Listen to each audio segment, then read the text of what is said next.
This is Will Roberts. He's going to do his presentation. He's going to do it a little bit more rapid than usual to make sure we have time for questions at the end. I met Will, we were at the Academy together. He's the class of 2014 class president. And he was a Marine PAO, then went to Wharton Business School, and is now doing lots of things to include trying to pay it forward with, make sure we use the full entitlement of our VA loan. So Will, take it away. Yeah, thanks Nate. Thanks for having me, guys. There's my face. Like Nate said, I do a lot of things, but primarily I'm the partner of military lending at UMortgage. So I'm going to tell you a lot of things today. What I'd like you to take away from it are that I've made some good moves in real estate, some not so good. First, real estate, pick location, right? So I live in New York now. I love New York. The Swiss came up and visited. It's lots of fun. There's my son at the Equinox game is pumping. There's us at Central Park. This is my daily life in Philadelphia. I can tell you which one I like more.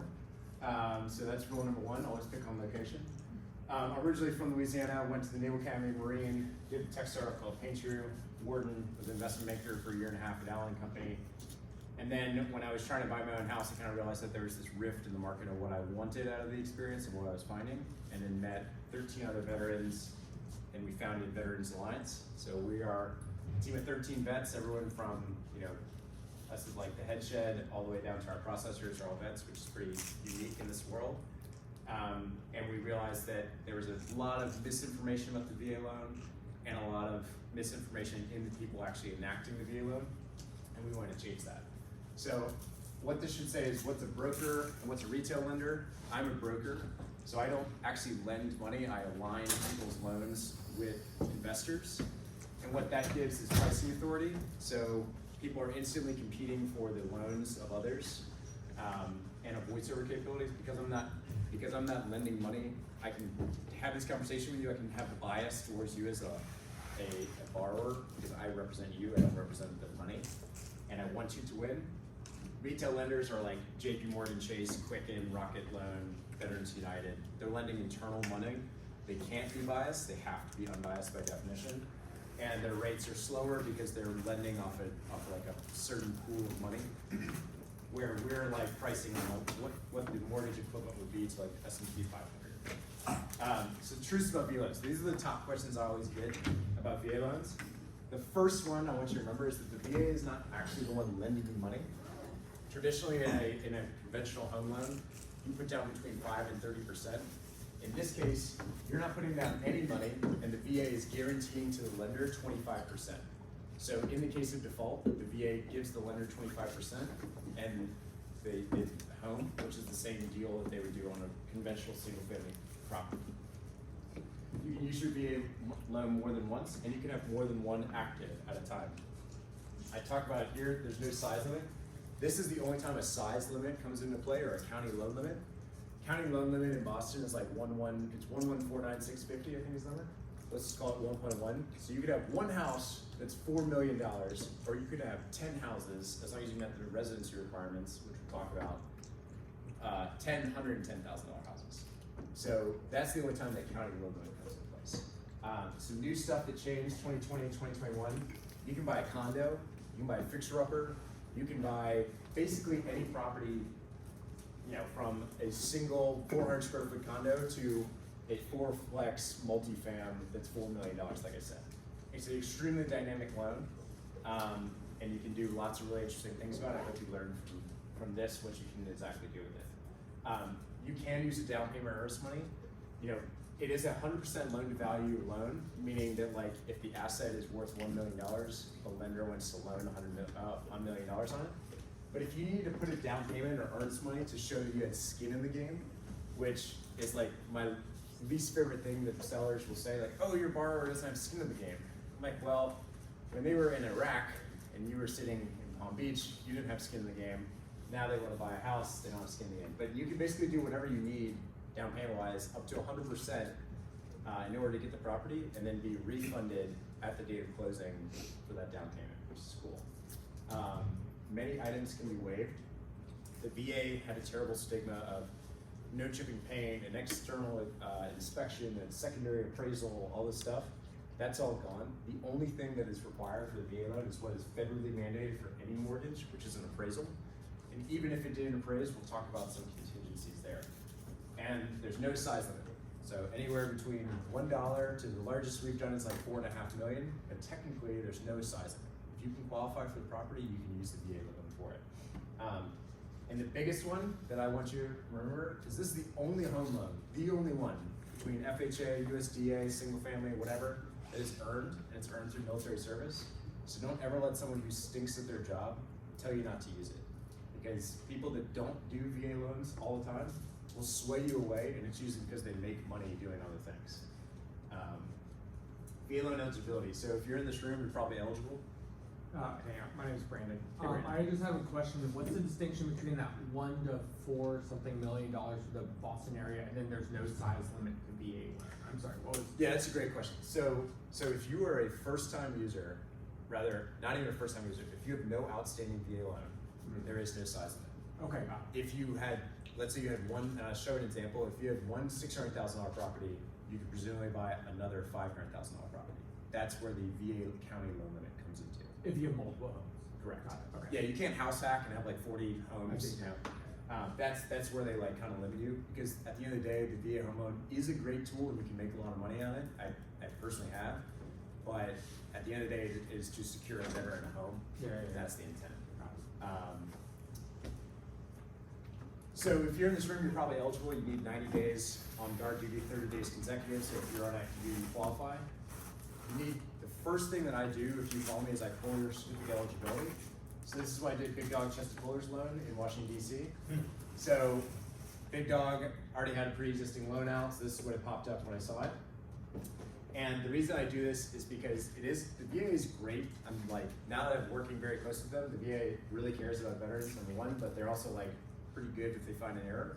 But that error takes 20 days to correct. So if you have a 30-day closing, and we find out on day one that you have an error in this, and it's literally, it could be like, they didn't know you were active duty, or they have a pre-existing home, because come to find out, like, there's lots of vets with the same names, like stuff gets messed up. We wanna know about it on day one and work through that. The other thing that I wanna call your attention to on this is this thing that says Veterans Basic Entitlement is 0. So this is based on a $36,000 entitlement, $144,000 purchase. So with this eats up all your entitlement, right? This is way over that 1.1 million that we talked about. But even if this was 400,000 with $100,000 of entitlement, entitlement's always 25% of loan amount, you would still see this at 0. And so people that stink at their jobs, that say they're VA loan experts, would look at this and say, oh, you're not eligible for a VA loan. Do this conventional and put 25% down. That's incorrect. This is only based on basic entitlement. Anything over $144,000 purchase is secondary entitlement. So don't ever let someone sway you just because that says 0. This is the calculation that I talked about if you previously owned one. I'm gonna just kind of really quickly go through this. Basically, you take the amount of purchase that you had, 25% of that is the entitlement charge, so $150 in this case. This is that $600,000 example. We're doing it in San Diego here, so same county loan limit as Boston. You take the county loan limit times 0.25 minus the outstanding balance, and that gives you a remaining entitlement. That number times 4 is your VA no-no. No down payment, no cash to close amount. Anything over that, you require 25% down payment. So if you bought a $1.5 million house, you need roughly $250,000 to buy the house. Funding fees. The short of this is if you are active duty and you have a Purple Heart, or reserve, or a veteran you have Purple Heart, or you have any service-connected disability, 10% or more, you pay no funding fee. If you spent 30 days on active duty and you didn't stub your toe, you don't have 10%, then you pay 2.15% for the first time and 3.3% for the subsequent, which is still a pretty great thing. To put that in perspective, most civilians are paying, not a funding fee, but closing docs like 5 to 7%. So it's still a great thing, even if you have to pay a funding fee. You can buy down your funding fee by putting a down payment, but time value of money would tell you that with interest rates where they are right now, roughly 6 to 7%, use all of that leverage you can. Keep your money working in the market. It's earning statistically 10%, 20-year average, and pay a little more for your funding fee. So qualifying, there's 4 pillars. It's credits, assets, income and employment, property valuation, appraisal. 3 are on you. 1, don't worry about it until you find the property, and then we work through it together. So I'm not gonna bore you with what a credit score is. Basically, the higher your credit score, the better your rate is. The breaking point that we see really is about 720. So if you have 720 or more, you're gonna get the best rate possible. Because I'm a broker and not a lender, the other thing that I do the first time we talk is I do a soft pull. When some people are like, why are you pulling my credit this far in advance? And it's because veterans in particular are, because you break auto leases or break, whatever to go into employment, your credit profile can sometimes be a little messed up. Specifically let's talk about auto loans. So I helped an Army vet who's my wife's at Columbia. He's her classmate there. In 2020, he deployed, broke an auto lease. Well, the auto dealership never terminated his lease, so for 4 years he's had delinquent payments. So his credit score was like 580. I'm like, dude, what the hell were you doing when you were on active duty? And then I look, I'm like, oh, it's okay. And then so we called the credit bureau that owned the loan. They fixed it on their side. 30 days later, his credit looks great. Now he's like a year out. My wife's the first year. He's a year out from buying his home, 2 years out from buying his home. But it's still great to get ahead of that because now he's got 2 years that he can clean up his credit history to get the best rate possible. And then I do a hard pull, but it's just right before we close, and that's right as I'm placing your loan or your sale with an investor. So that happens once. The other thing is you get 3 free credit reports. This is not this is a federal website. You get 3 credit reports per year. So just set a calendar reminder and pull it every 90 days so that you know in advance if there's something popping in your credit report that you didn't know. It won't give you a score. A score is a lending thing, but you can see if you have something delinquent on there that you need to fix. You can pay. The reason you do this is credit cards will do it, Amex will give you a score, but that score sways 100 points sometimes. I mean, it's kind of wild. Assets, so any cash or cash equivalent can be an asset. 401ks, IRAs, stocks, TSPs, the van at your parents' house, whatever you need. Gifts can come from a non-interested party. So if your parents want to give you $18,000, which is the max non-taxable gift amount in the United States, then they can do that. They would just write a letter like, hey, Nate's graduating Harvard, really proud of him, here's $18,000. I wish. Yeah, me too. Let's say that you needed more than $18,000, there's no rule stating that a friend, family member, whatever, can't give you a loan at 0.01% or X amount of money. So, and then that would fall down to here that you can use the loan for these closing expenses. Any cash that you have in an account, anything in these accounts needs to be seasoned, which means it needs to sit there for 60 to 90 days. And that goes back to the day when people are having large cash deposits and all this stuff. Don't have $120,000 in Bitcoin hit your account the day before closing. That looks really bad. And if it does, let's say a lot of us get student loans. Let's say you had a large student loan refund. So large is anything over $10,000. Hit your account in the closing cycle. That's not a big deal. You would just write a letter to the underwriter and state, I just got a refund from my student loans. It came from Harvard. Done. And like I said, you can use a loan. I gave an example of a very low interest rate loan, but even if it was a normal, let's call it an 8.5% home equity line of credit on a pre-existing property, that's fine. We just use that payment into your debt to income ratio. Income and employment, that's why you're here at this school. So traditionally you need 2 years of income and employment. What we've been able to prove is that because you were active duty or doing something before law school, or HKS or HBS or whatever you're doing, and now you've come to this program with the specific intent to get a job, this is a 2-year or 3-year program in which you're training and getting education to then go out and get a job. So that when you have an offer letter, you've said, hey, well, I was a full-time student for 2 to 3 years. Now I have a job offer to do it. Oh, and by the way, I did these 1 to 2 internships over the summer in between. And it works to show that work history. Self-employment, if you are going to do a search fund, which is a big thing in the business school side of the house, you would just need 2 years of tax returns, which is tough while you're in business school, or you can organize your search in a way that it is an LLC and hires you on as the CEO. So it writes you a job letter for you. It wouldn't necessarily work for like a self-funded search, but for these like larger searches that are funded by an outside source, definitely a possibility. Disability, BAH, BAS, any non-taxed income is plussed up 25% for a debt to income ratio. So if you make $1,000 in BAH, you actually make $1,250. Same with disability. And then any rental that you had pre-existing to this purchase, you need 2 years of tax returns and 3 months of PITIA. The hell is PITIA? It's your mortgage payment, principal, interest, tax, insurance, and association fees. And the association fees are a big one to call out because let's say you're in Chicago and your association fees are $1,700 a month. You need to have, what's that, $5,100 in cash to close on your next property. And if you don't have 2 years of tax returns, let's say you only have one, we would use 75% of your gross rent and count that towards your income, which sometimes is a beneficial thing depending on how much income you're actually earning. And so we can kind of pull that lever depending if we want to use the tax returns or the gross rent, depending on which one's a little higher. Property valuation appraisal, this is one I tell you don't worry about, just let it happen. Fiona's had that terrible stigma of, oh, you need a handrail and no chipping paint and all this stuff. I have a fixer-upper, Nate's been there, every definition of a fixer-upper, bad electrical, bad plumbing, spouses yelling at each other, all those things.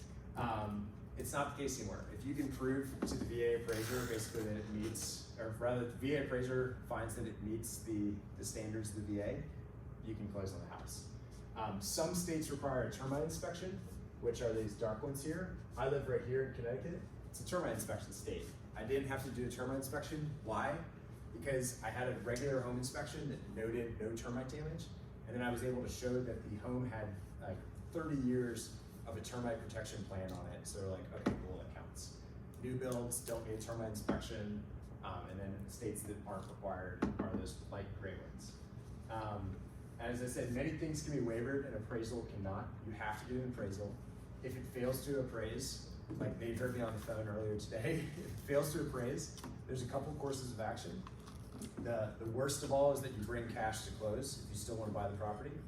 The best of all is that you get the seller to change the purchase price, which happens sometimes.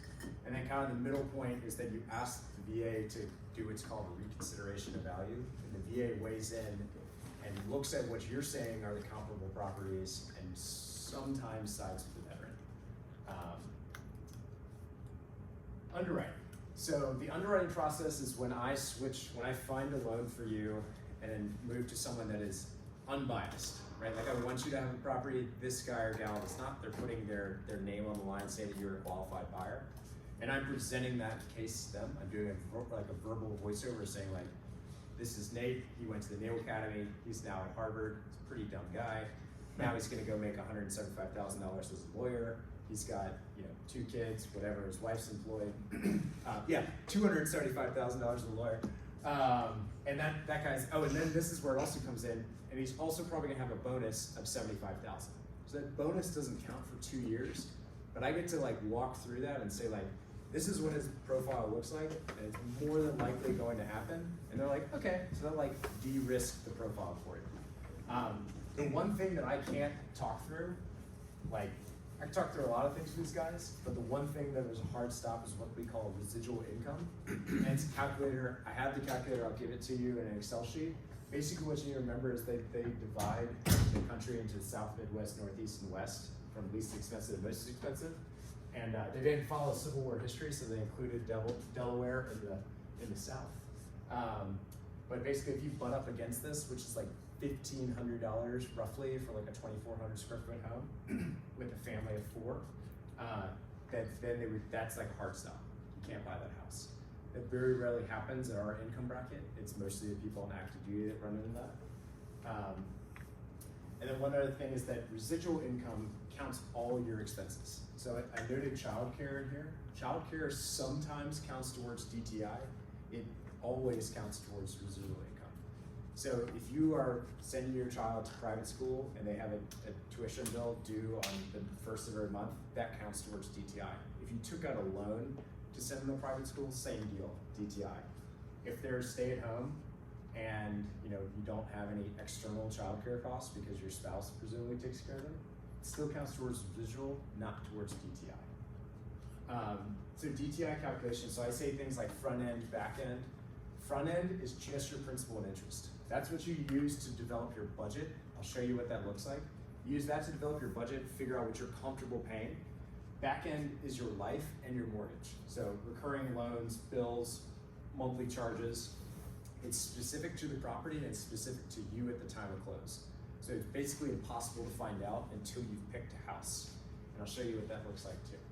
I talked about manual underwriting. It gives me that ability to explain an issue. Like I could probably explain through an issue of like, hey, there's a lease on this person's credit card or credit profile that isn't really there anymore.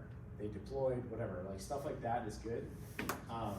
If you have like pending disability, right, you just got out. If you got out of the Marine Corps on January 1, and on January 2 you bought a house, and on January 3 you were awarded VA disability, as long as your VA disability predates the date that you bought the home, you would get that funding fee back. And so this is where that explanation of issue of like, be like, well, he or she's going through the VA disability process right now. It's looking like they're gonna get X percent. Does that help them? Yes, it does. And then talking through like a job, like I said, in the example I gave with Nate, where he's gonna make $275 with a bonus, like talking about the bonus is good. Student loans, I had student loans, they're not a big deal. You take the balance of the student loan times 5% divided by 12, which is a very favorable, annual percentage compared to what they actually are. And then we just count that towards your DTI. Loans and leases with less than 10 months can be excluded. So if you have, unless they're significant, since most of you guys are going to be lawyers, I love when lawyers put stuff in, like quotes like that. I'm like, what the hell is significant? And it's like, probably if you bought a Ferrari where you're on deployment and you pay $4,000 a month, that's significant, but you're like $79 Peloton payment, not significant. This is a huge one. So in non-community property states, so like Texas, Virginia, there's a ton, we can remove your spouse from the loan application, which unencumbers their debt profile, or your debt profile. So if you have a bunch of student loans and your spouse does not, and he or she's the primary earner, we would take you off the loan, which unencumbers the debt profile, and then make him or her the primary lender or borrower, which is a really interesting thing. It doesn't change the deed.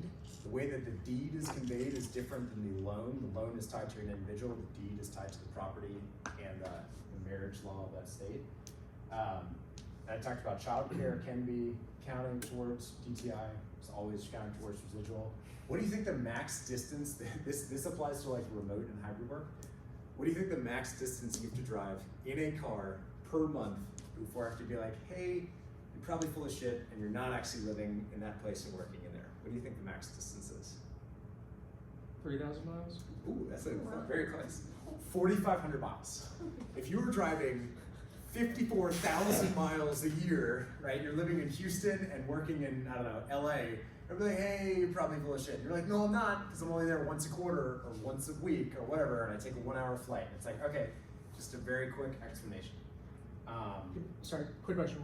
You talked about your spouse, like unencumbering, or like dividing them if they're maybe property state, but if your spouse is not a veteran, that doesn't, it still doesn't, yeah, it doesn't matter. So, okay.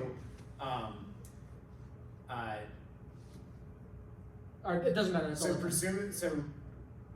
okay, so if your spouse has a bunch of debt and is not a veteran, then we would remove him or her from that and just use you to qualify for the loan. If you have a bunch of debt and they're not a veteran, they can still use your your VA loan entitlement to meet residency requirements. Okay. It's just like, that's where like the art of the deal comes in, like kind of weaving this thing to like make it the best way possible. But you'd have to have, you have to have a lot of debt to like really screw your profile. Thank you. And student loans are a very explainable thing if that's the debt that you have. This is what a DTI calculator looks like. This is very simple, built on Excel. Basically, you put in how much money you're making, pop out your gross. This is what front-end DTI. So this is where you start to look at like, where do I want my payment to be, right? Okay, let's say I want to make my payment $6,750, and I look at what the interest rates are today, which are like right in this region right now. All right, cool. I want to buy a $1.1 million house. Great. So this is the multiple buyer scenario. So let's say you came here, you met another veteran, and you wanted to buy a home together, but you don't want to get married yet. That's fine. Each of you is charged 50% of your entitlement. What I would probably advise you to do is make an agreement on the side that you know, the person that is going to be left off the loan still has a claim to that property, and then just use one of your entitlements. The only reason I would ever do this is if you both had encumbered certificates of eligibility, and we needed to use, you know, both of them to get up to that county loan limit. You can't stack it, like if you both have 500,000 remaining, you can't stack it and use $1 million, but you get to use, you know, 50% of each. And then let's say you came here and you met a civilian borrower and you want him or her to be on your loan with you, that's fine. Also, you can add your parents, your friends, brothers, sisters, whatever. The only thing is that you would only have 12.5% of VA eligibility instead of the 25%. So you get 50% in that case. The other stipulation with this is that you have to be able to cover more than 50% of your loan. So if you have a really rich uncle and you're going to do that search fund thing, you need him to qualify for the mortgage, he can't pay 51% of the loan, he has to pay 49%. And then property tax. So the primary reason the VA loan is used is a primary residence occupied within 60 days and should be the primary residence for more than a year, unless there's a valid change in circumstance. So what's a valid change in circumstance? It can be anything from I feel unsafe here to I'm an active duty officer and my orders changed to my job just moved from Dallas, Texas to New York. What is not a valid change of circumstance? This is a legit story that happened to a Naval Academy friend. He was stationed in Virginia Beach. He bought a $150,000 house. A month later, he's like, you know, this neighborhood's really unsafe. I'm gonna go buy a different house. Cool, totally within your right. Buys another $150,000 house. A month later, he's like, you know, that one's really unsafe. I'm gonna buy another one. Buys like a $120,000 house. That one feels unsafe too. Then he goes and buys a first-time home buyer's assistance loan, an FHA loan, which is still fine. You can use an FHA loan one time, even if you have pre-existing VA loans. But then he uses the same excuse again, and the underwriter, who had underwritten all of the previous properties, because he used the same bank the entire time, goes, wait a second, dude, you are full of shit. There is no way that you're actually doing it. Like, you're house hacking. And so they literally called him on a deck of a ship and were like, hey, you owe us $600,000 today, or else we're gonna foreclose on your properties. And so he called us like freaking out, what to do, right? And we ended up rolling the other 3 into investment properties, which is what they should be. And then the FHA loan was able to go through as his primary residence. And I say that story like, this is a great tool, but do not be the man or woman who gets called for a $750,000 check. Like, that's not fun. That's not valid. But I had a valid change of circumstance. I was an investment banker after Wharton. I lived in a ridiculous house, which I'll give that example in a second. And then like 8 months in, I wanted to jump out of the window of the building. And I was like, I gotta get out of this. And so we wrote an email to the underwriter of our second loan. And I was like, hey, like, I'm leaving my job. I'm gonna move into something with a little more purpose. And they were like, okay, cool. Like, that's fine. If you make a mistake or you need to move, VA is not gonna hold you to it. Remote work just needs to define what your schedule looks like. And it also needs to state if your employer's in Texas and you're living in San Francisco, that your benefits don't change because you're not co-located with that employer. That's a big one. And I talked about the max commuting distance. And then this is a really cool one. So literally on January 1, this changed. So in a place like Charleston, South Carolina, Arlington, Virginia, Alexandria, Annapolis, Maryland, whatever, there's a commercial space with residential property above. Now you can purchase that whole building with a VA loan, as long as the residential property above is gonna be your primary residence. So I diligenced the property for a client in Charleston. It was a Subway, the Subway triple net leased in Charleston for $45,000 a month. It was a $45,000 a year. It was a $1.8 million property. So that borrower got to have $45,000 cash, triple nets. The person's paying, the renter is paying for taxes, insurance, like all the fees and everything. So he's getting 45 grand in his pocket and getting to live above it, which is pretty awesome. Because he gets free bread anytime he wants it. Multifamily property. So if you were to buy between a 1 and 4 family unit, you can do that with a VA loan. And you just have to occupy one unit as your primary residence, and you have to prove your success of being a landlord. Again, this is a nice lawyer term. What the hell is being a successful landlord look like? It might be a Harvard graduate. I'd say it's probably a Wharton graduate, but we'll find out. But you just have to say like why you think you'd be good at being a landlord. You have to have 6 months of payments on reserve. So if your payments are $24,000 gross a month, you have to have 6 times that in order to close on the property. And you have to document having a property manager in place if you don't previously have experience being a landlord. They have to be in place at the time of closing. If on the next day you fire that person, I guess you're gonna figure out how to be a property manager.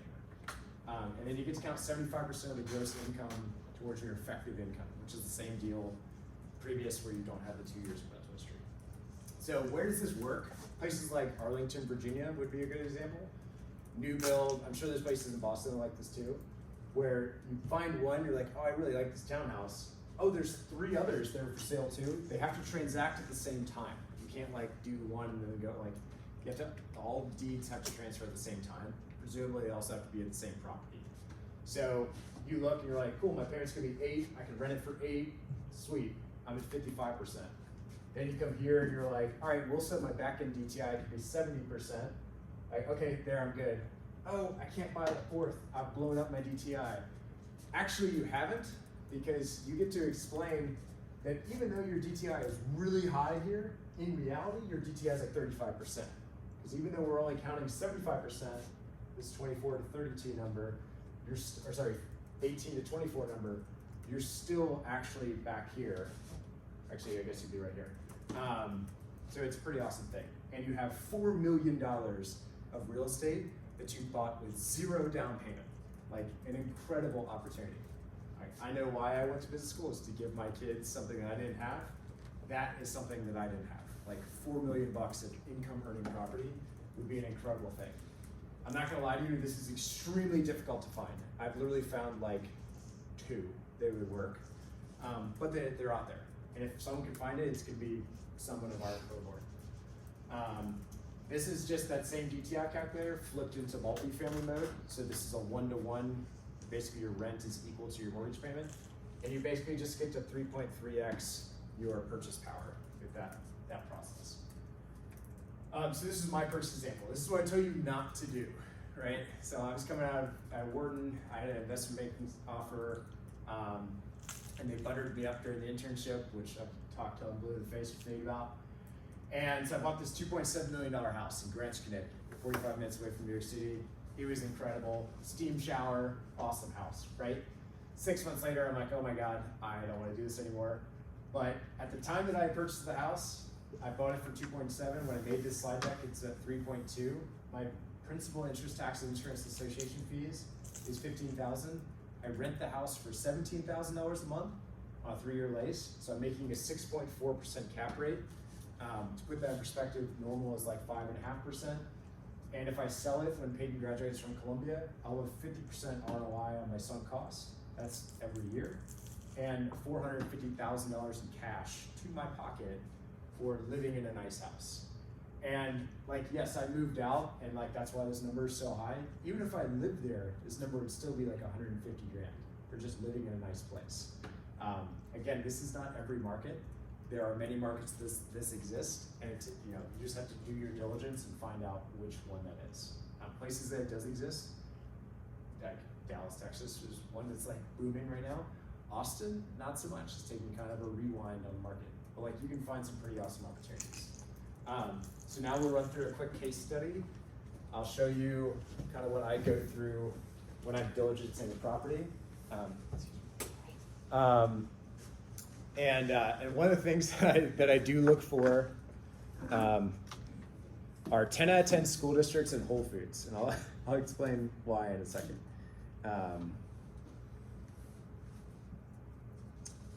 So let's see.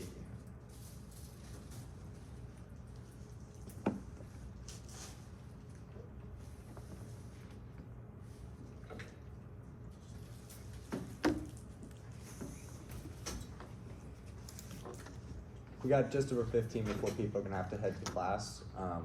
Will doesn't have anything after this, so if you don't have to rush off to class, you can stick around and ask more questions. and then because I don't think anything's coming in the room right afterwards, so we might continue to run over, but get up and leave whenever you need to. All right, so it looks like most people are undecided. So let's go with Boston, just because we're here. Looks like single family. Here, let's jot some notes because I will forget. In the words of my favorite math professor, there's things you remember, things you don't. So Boston, single family. Oh, a four-way tie. All right.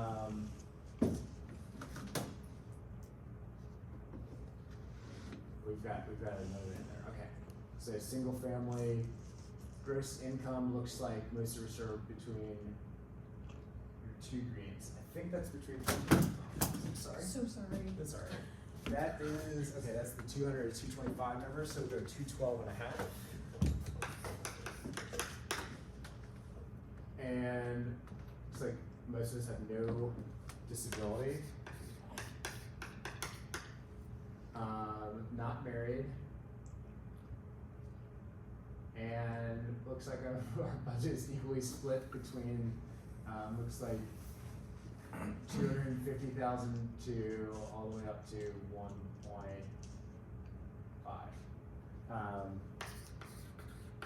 So let's see what that looks like.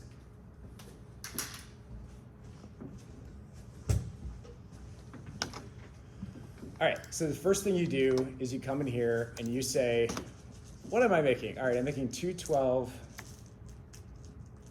500,000, all right? We already said we're not married, we don't have VA disability. I didn't ask this, but do we want to see what student loans look like? Do we have student loans? No student loans. Yeah, I do. You do? No, yeah, I do. Oh, sweet. Yeah. Do we have a car payment? We're going to Boston. Do you need a car in Boston? Let's say you have a car. And you have a Peloton because you're a millennial. Okay, so this gives you your front end number. That net income is your front end number. And you come over here and you decide front end DTI has to be basically below 55%. So you come over here and you decide, where do I feel comfortable spending? And so you're like, average American spends between 40 and 45%. Let's see what that gets me. All right, cool. I'm in this range right here. So it looks like we are pretty much in the range of what we thought, which is good. That means that your expectations are aligned with reality. And the reason I show this is I'm very, very hesitant to tell people what their max is going to be, because in reality, your max is pretty much all the way down here. This is what I did coming out of business school. And I can tell you that like stroking a check every month for 2/3 of your income is pretty tough. Like don't necessarily do that.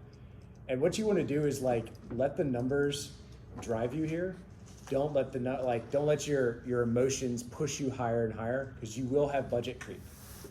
Okay, so you say. Can you talk real quick though about this? So if you talked about using the max amount of loan to keep the cash in the market because you're going to make more money on it, but if that's the case, then that really restrains if you're keeping your cash and investments and stuff, or your liquid assets and investments, and that really restrains your house. So say you have X amount in investments right now, but so that could greatly expand how much I could buy, You mean if you were not satisfied, let's say your max approval was 1.5 and you were to buy a bigger house than 1.5? Right, yeah. Because if you're moving to an expensive market, that 1.5 could potentially not even buy you a 4-bedroom. Yeah, so let me just show you a quick example. So let's say these are real numbers. Yeah. So there is no front end DTI limit. There's only a back end DTI. So let's say you wanted to actually buy, I'm just gonna make these numbers up and I bet you they work. So you wanted to buy a 1 point, actually you have to even go higher than that. And let's say this could be, so like here you're bumping above, so 1.75, but like also these taxes are pretty high, or insurance. So like,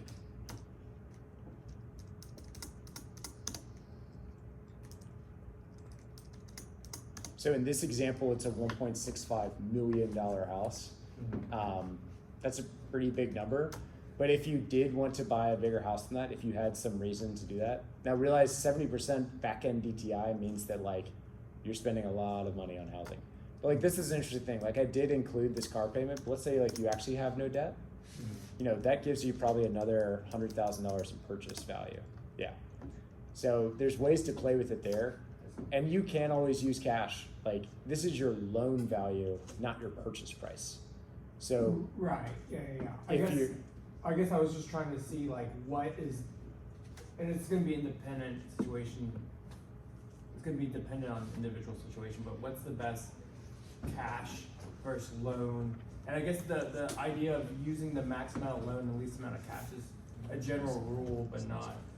yeah, no, it's, Yeah. it comes to your personal, perception of debt and how you feel about it. I work in debt every day. Like, I'm very comfortable with leveraging myself to the hill.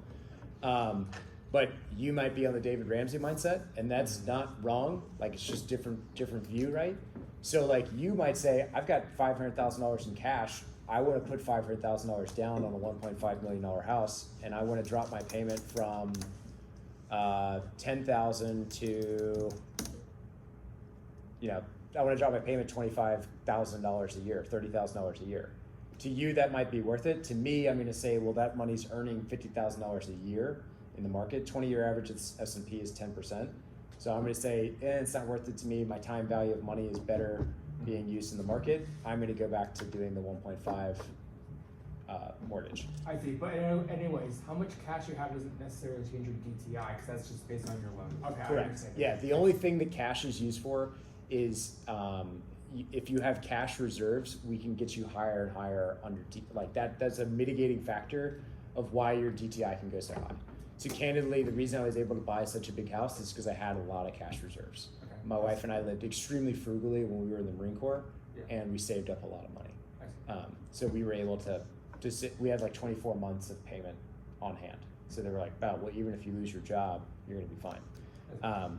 So you're telling me the way I should be reading this is I plug all that in like you just did. Let's leave it as it is. At the 40 to 45% range, around 1.1 to 1.2 million, I can get a loan for that, full amount, nothing down, everything's copacetic, and I'm not particularly exposed. Yeah, Let's say the property I want though is more like that 2 million down at the bottom. I'm gonna have to explain to you how much cash I have on hand. Not that I'm gonna use it, and you're gonna talk to those lending companies as the middleman to explain why they should give me that $2 million loan, even though that wouldn't normally be okay. Yeah. And it's because I'm a grad student, I'm a prior military grad student going into a high-paying profession with a fuck ton of cash. Yeah, And they're like, cool, here's your loan. and the way that this can flex, Nate, is let's say you did want that $2 million house, right? So like, national average for property taxes is 1% of your purchase price. It depends on the state. Let's say you're 100% veteran and you're going to Texas. You pay no property taxes, that becomes zero. Texas also has relatively low insurance. No income taxes. You do pay property taxes in Texas. Yes, but if you're 100% disabled Oh, veteran, you 100% pay no disabled, property yeah, taxes. right. So in states like Hawaii, Texas, Virginia. Florida, Virginia, Maryland, Illinois, you pay no property taxes if you're disabled. And then in other states like New York, you even just get a credit for being a veteran, which is nice. But like, let's say you're going to Texas, right? So you show that you're not going to pay property taxes, your home insurance is rather low. You can get approved for 71% as long as your residual income meets the limit. And there's a calculator in here that I show. Like, residual income is a pretty dry subject, so I'm not going to cover it, but you can plug that in and play with it. And there's examples of what this stuff looks like here too. And you're gonna send this out after? I am, Okay. yeah, as well as the recording from this in case. And obviously, guys, if you have any questions about this, you can always reach out. But let's just, for the sake of time, let's just show what this looks like. So let's say that we're like, okay, I'm gonna look between. Will said I could go like 30 to 40 or 30 to 55%. Like, I think rates right now are hovering around 6.5. Like, let's see what this looks like. Let's see what a 1.1 million to 1.5 house looks like. So then you go to Zillow, and we're looking in Boston. And one quick plug for Zillow: if you are looking in New York, use something called Street Easy, because you can define between a condo and a co-op. You cannot buy a co-op with a VA loan, and that's because the co-op, the building co-op, has basically a first tier lien on the property and gets to decide when you buy, sell, rent, whatever.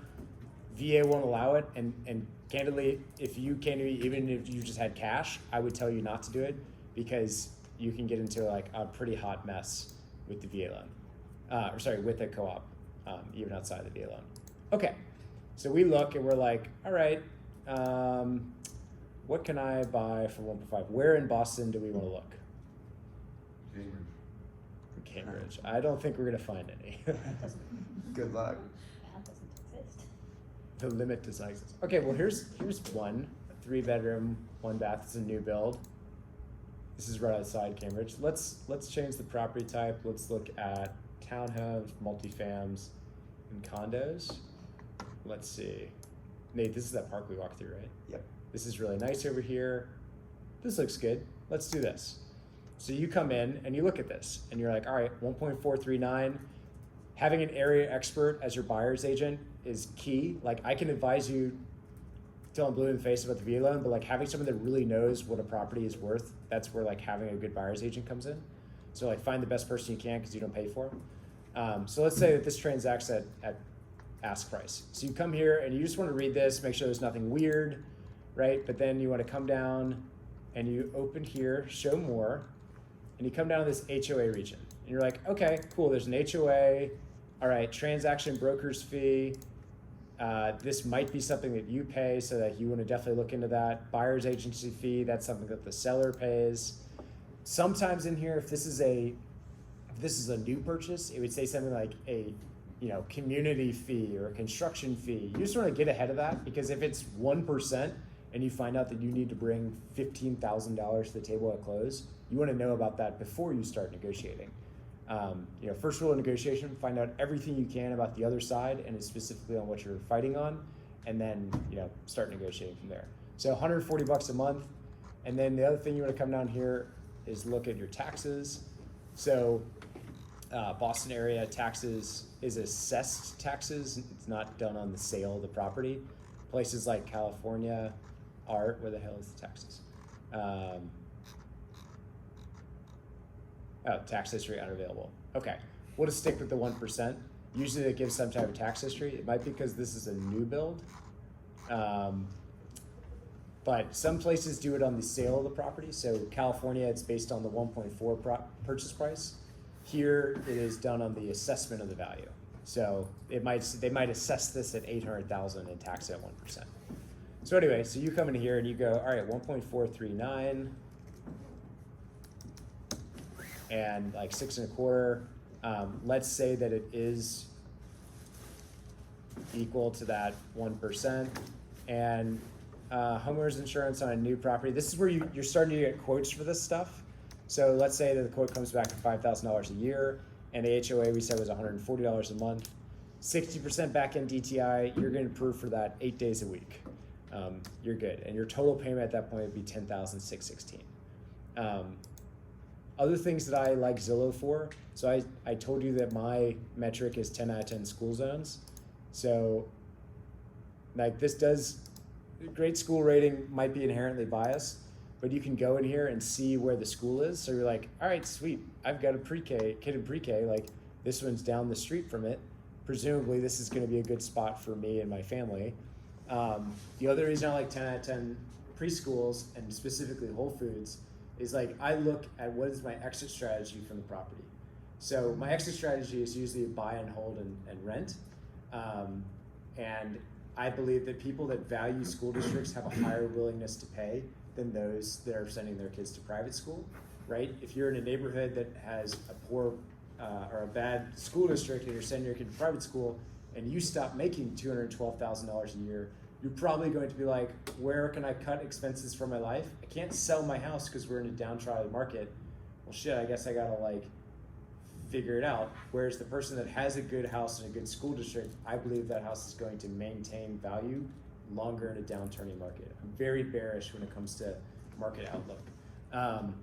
The other thing is 10 out of 10 or Whole Foods. If you're paying $8 for an avocado, you're probably not going to mind that I raise rent at CPI year over year. So that's the other thing for me specific. I'm not saying that like I'm the guru of real estate. Develop your own metric and work through it. Find out if it's real, like stress test it, see what you can find out about it. I have a friend that draws concentric circles around Whole Foods, Trader Joe's, Core Power Yoga, Bonobos, and like a couple other and like Starbucks, and then finds like the neighborhood that's right in the center, and then that's where he chooses to buy, and he's done pretty well. Some other things in this calculator that are interesting are like there's a multifamily example in here. So that same thing that popped up. So like let's say that this townhome that we just looked at was actually, or this home was actually a townhome, and there were 4 of them that you could purchase. So because you're buying 4, let's say they give you a little discount. Actually, we'll just use it with the regular. And then your payment is $10,616, like we said. And let's say you're renting it for $10,500. And you want to see, like, you're probably only going to be able to buy 2 of them. But like, that's pretty sweet. You bought $3 million in real estate with 0 down. You know, where it's really is making more sense is like where your rent, like for my example, where like my house was $275, my payment was $15,000, but I'm renting it for $17,000. Like, if I could buy another one, I would have, but I can't. Because it exceeds the county. Well, I can't buy it now because I don't make as much money as I did when I was an investment maker. But the other reason is that it has to transact at the same time, or it goes back to the county loan limit. Okay. So that's another thing for a bunch of people right now who don't have income. I mean, some of us are active duty or reserve, and like whatever, but if you don't have a lot of income right now, you can't get approved for a loan often while you're a student, but as soon as you're within 60 days, so a lot of people graduate and have offer letters to start in the fall or later in the summer. You graduate, you're within those 60 days, you're looking at the market you're gonna move to, you can take that offer letter and get that. It'll get you approved of these larger numbers, but then let's say a year in you don't like what you're doing, similar to your personal story. You could either move out of your house and deleverage everything, but if you buy a house that you can still afford even on a government salary or a cutting back, like not a big loss salary, and you wanna pivot to an in-house job, if you can still make ends meet, you don't have to like re-get VA loan financing or anything. Like you have the loan, as long as you make the payments, it's fine. So you're not locked into your job as long as you can still make the payments. Yeah. It's only at getting the loan that you need to have the offer letter. Yeah. You can quit your job the next day. Yeah, and on the offer letter part, so 60 days is what I call out. That 60 is like flexible if you have a lot of reserves. We've even been able to get out to like 120 days. But I tell people 60 days, and I tell people 70% in these things because that's like the one standard deviation from the mean.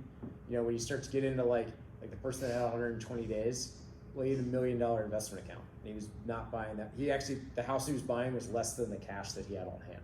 So it's like, you could just buy the house if you needed to. And that's really what the underwriter's looking at is does the person have the ability to pay if all goes south? Because they're even more conservative financially than I am.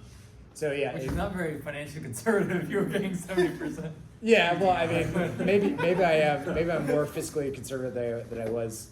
You know, I mean, coming out of Wharton, you get a little obsessed with the banking lifestyle. That's why I say don't let. But so, you know, I started that search looking at $750,000 houses, and you saw where I transacted, right? So I was searching, and I'm like, oh, I'm not finding anything at 750.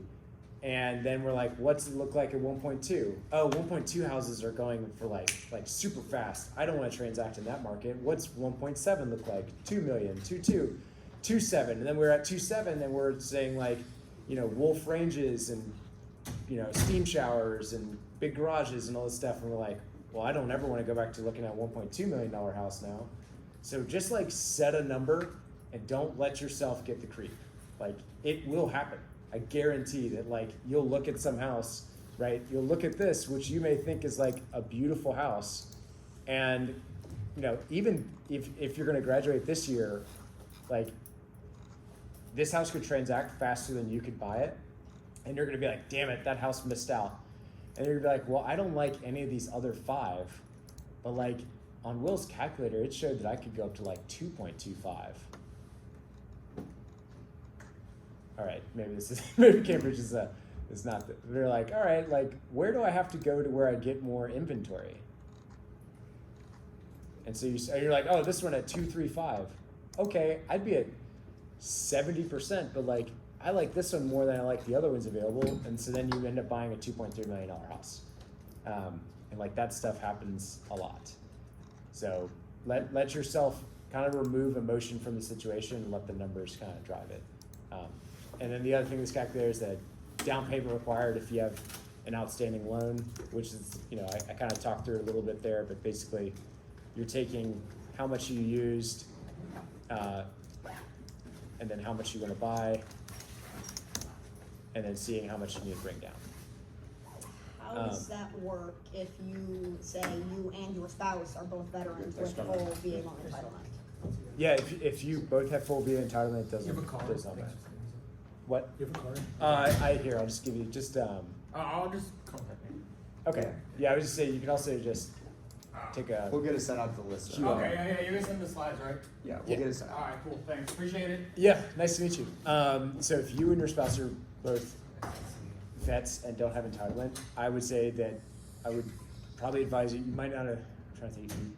You walked in a little late, but that's not it. Basically, the way it works is we would use one of your VA entitlements, but we use both of your incomes. Got it. Because you're married. You both joint share the entitlement of each other, if that makes sense. If you were not married, then you would each get charged 50%. And then if you were not married and you still wanted to buy a house together, what I'd probably advise you to do is just use one of your VA entitlements, i.e. unlocking the ability for you to have more, because you can't stack the two. Because if you totally use yours to buy a $2 million house and your spouse is unencumbered, then you could presumably a year later buy another $2 million house. Whereas if you both get it charged to your entitlement, you would only be able to buy up to the county loan limit. That answers the question. Yes. And let's see, let's run through. How long should I plan to live in a home before it makes sense to buy using a VA loan? That's a very market specific question. Like the day I transacted on my house in Greenwich, it was worth more than I paid for it. So like that to me told me like, okay, that was a good move. But in other places, it just comes down to like, how quickly is the home market appreciating, and what's my cost to acquire the property. Greenwich is really cheap to buy, expensive to sell. So that's another reason that lends me to, or pushes me towards wanting to do long-term rental there. In a place like Florida, where it's expensive to sell, expensive to buy, not as expensive to sell, I might say if you're only going to be there a year, like do the rent to purchase calculation. And inside of there, like really your throwaway cost in purchasing a home is interest, taxes, insurance, and any association fees. Your principal is appreciating at the same value that the home is appreciating. Because on sale, you're right, your taxes and insurance and interest, like that all goes away. So as long as in my mind, again, this is my perception, as long as my interest, taxes, and insurance are less than what I could rent a comparable home for, then I'm gonna buy all the time. If it's not, so like my house in Greenwich, big purchase price, big mortgage, but my sunk costs were only like $10,000 a month. Well, in New York, $10,000 does not get a family home for me and my wife and my 2 kids. Like it just doesn't. So it's like, all right, well, where do I have to, like that's like a $13,000 rental. I'm like, well, if I'm gonna pay 13 for a rental or 15 for the house, I'd rather have the house. So that's why I bought the house. So I think what you were saying there kind of plays into the second question as well. I mean, I would argue Yeah. legally for the first one, it should be a year, at least. Well, it said, should I plan to live in before Yeah, it you makes should, sense? and Not you sense. You should plan. Well, sense to me says where it financially makes sense to purchase, That's not what I was- legally. That's what I was asking. Yeah, basically. yeah. Legally it's 1 year. yeah. Sense is depending on the. I've lived in a place for like 2-3 years in Chicago. And Chicago, it's- it's 2 days, okay. but we can't get a house. The issue you run into is it becomes your particular risk tolerance. Right. I think there is a numbers answer that you were coming on, which is like, if the interest and the taxes and everything else is less than what you could be renting it for, Right. then from a numbers sense, it makes sense to Sure. purchase and rent, but you're accepting risk Yeah. for that profit.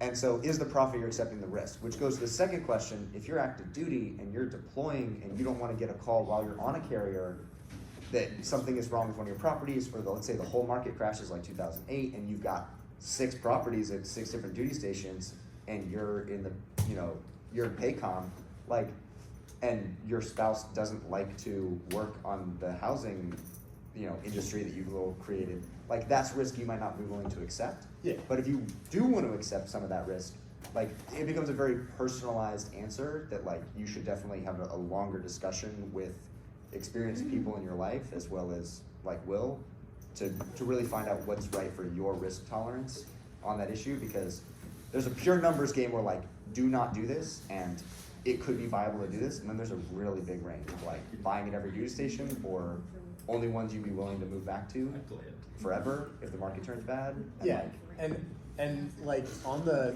rent thing, like if you don't want to be a landlord, like factor into that you're going to pay someone between 7 and 10% to manage that property per month, right? So if your rental is $17,000, you're paying them $1,700 a month. Factor that in. Then like I'm a numbers guy. I like literally assign a value to what it costs me personally to deal with renters, right? Like they're annoying. Like even the people that rent my place, I actually really like them. I really like my current people. But like little shit breaks. They're like, oh, my light bulb went out. And you're like, okay, call an electrician. And it's like, you're going over there on Sunday to fix the light bulb. Like, what does that cost me, right? Like, so like I assign a value there. The other thing that I do when I was looking to rent versus buy is I put a price on what it means to me to never have someone be able to tell me or my family to get out of our home. And like Nate knows the story I talked about with my son. My first son was 6 weeks old. My wife still active duty. We were living in Washington, D.C., and I was commuting back and forth to Philadelphia to go to Wharton. And from DC. From D.C., yeah. Yeah, Amtrak. I have a ton of Amtrak points now. And my landlord literally showed up at my house and was like, "Hey, I'm going to sell the house. The market's really hot right now. We had 2-year lease. We were 1 year in." And I was like, "We still have like 13 months on the lease." And he's like, "Yeah, like I'm selling it, so you guys got to find a new place to live." I was like, "Dude, I have a 6-week-old." He's like, "Yeah, like, I just don't really want to miss the market." And I was like, "Dude, I'll give you the rest of the rent right now in cash. Like, please don't do this. Like, I'll give you," I think we were paying like $5,000 a month. I was like, "I'll give you $70,000 right now." And he was like, "No," like he literally said, "You have to go find a new place to live." And I was, I kind of tucked my tail in between my legs. I was talking to actually a friend who's a lawyer, and they were like, "That does not sound right. Like, I don't think you can break a lease. It's particularly right now in COVID." He's like, "Hold on." And so anyway, we come to find out, so this guy connects with a real estate attorney.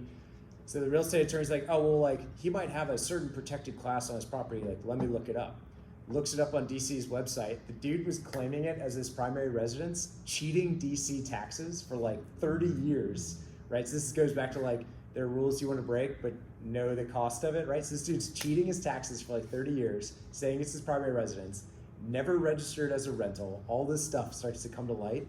So then my lawyer and his lawyer so we sue him, obviously. They go to see the judge, right? To like set a date or something. And the judge literally tells the guy, he's like, "So you're kicking an active duty Navy nurse, her at this point 3-month-old, and a disabled veteran who's going to school out on the street because you want to sell the house, yet you've been cheating DC out of 30 years in property taxes." He was like, "How do you think I'm going to rule in this one?" And my lawyer said, the two lawyers like looked at each other and they were like, "We will settle."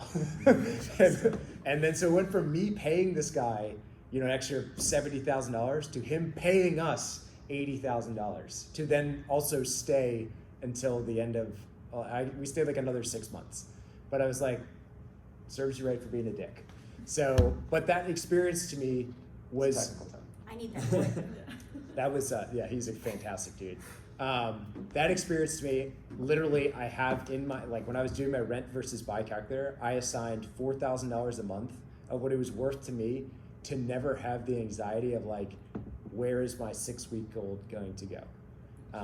And so that's the other thing that I throw in there. Like, Taking a step back and quantifying what those other risks are for you can help you turn it all into a numbers game. And that might be Instead different for each duty station or whatever if you're looking to move around a lot. yeah, and instead of emotion. I mean, emotion Yeah. can take you on a wild ride, but like if you just make the number look at it, it's like, all right, it's like red or green, buy, like I'm going to buy here.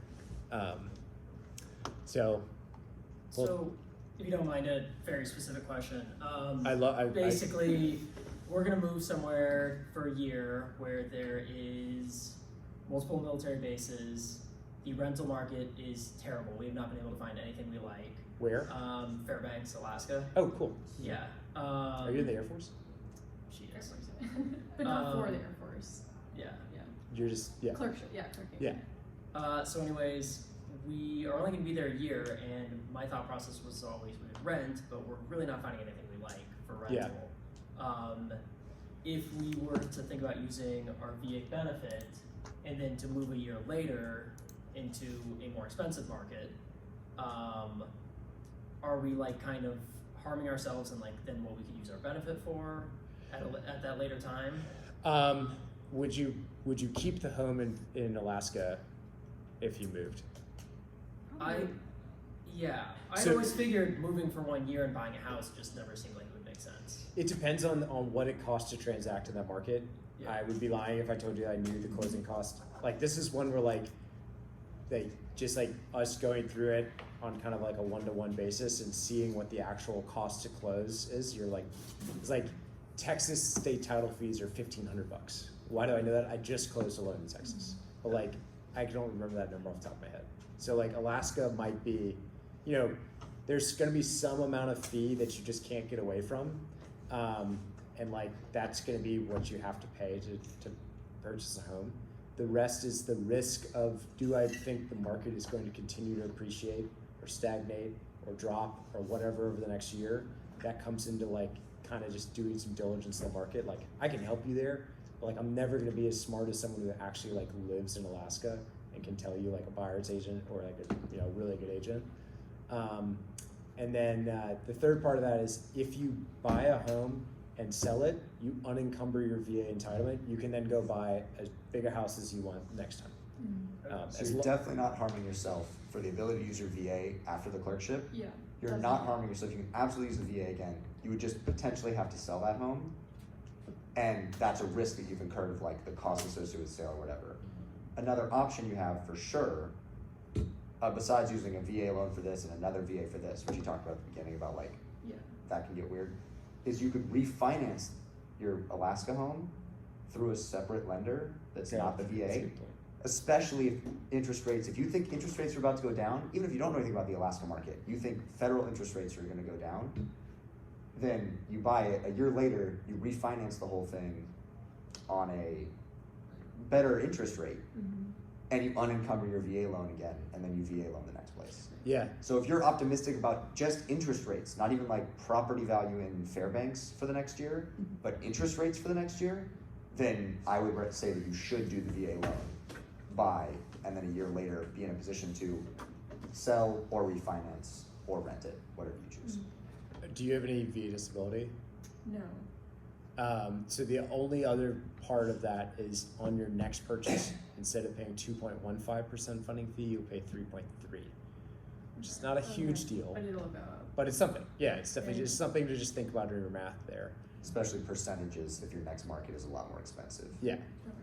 Yeah. So, and then the only other thing on the refi market portion, rates. So if you're moving from that property, if you refied as a primary residence, you would reestablish the same residency requirement technically. But if you knew you were going to leave and you refied it as an investment property, that releases you from that residency requirement. And right now, investment property rates are like 0.75% higher than normal. So it's it's not a ton, but it's definitely something. But yeah, I mean, the other thing is like it just comes back to like how you feel about your home. These like unintangibles that like you can't, Yeah. like I know for us, like we really like being home, and so it's like that's a thing. It's tricky. That's why it's, you know, part of the reason I wanted to come and like do these things is because when I was a first year at Wharton, I thought for sure that I had to go to New York, be an investment banker, and like, you know, earn this big salary and rent the apartment and do all that stuff, and then come to find out like I could have bought a house in San Diego and worked for Callaway Golf. It's like, shit, I didn't know that, because I didn't know I could buy a house, right? So it's like, just the knowledge of this might help you make decisions down the road, and so, you know, that's the fun part. And obviously, if you have any questions on this stuff, I'm always happy to be a resource. Excellent. Thank you so much for doing this. This is awesome. Yeah, you're Really welcome. appreciate it. Thank you for having me. It's Yeah. fun. I of course like to come up and see my, you know, mate, my brother from another, but it's also fun to come do this. Yeah. Yeah. Are you guys Naval Academy together?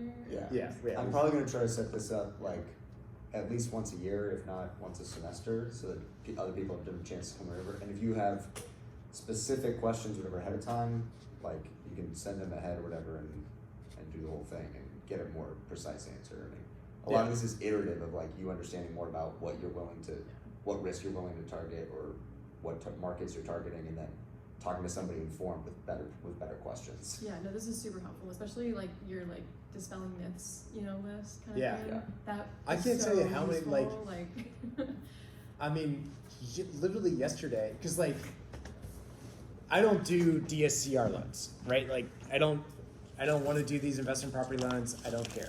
Like, I look at this like golf versus tennis, right? Like Tiger Woods, great golfer. Like that dude is gonna win on every course regardless. Probably not the best tennis player. Might be. It's an athlete. Probably gonna play tennis pretty well. I am our team is the Tiger Woods of VA loans. We are not the Tiger Woods of DSCR loans or like some investment property loan or whatever. Like I know how to do those, but like I'm gonna refer you to someone else.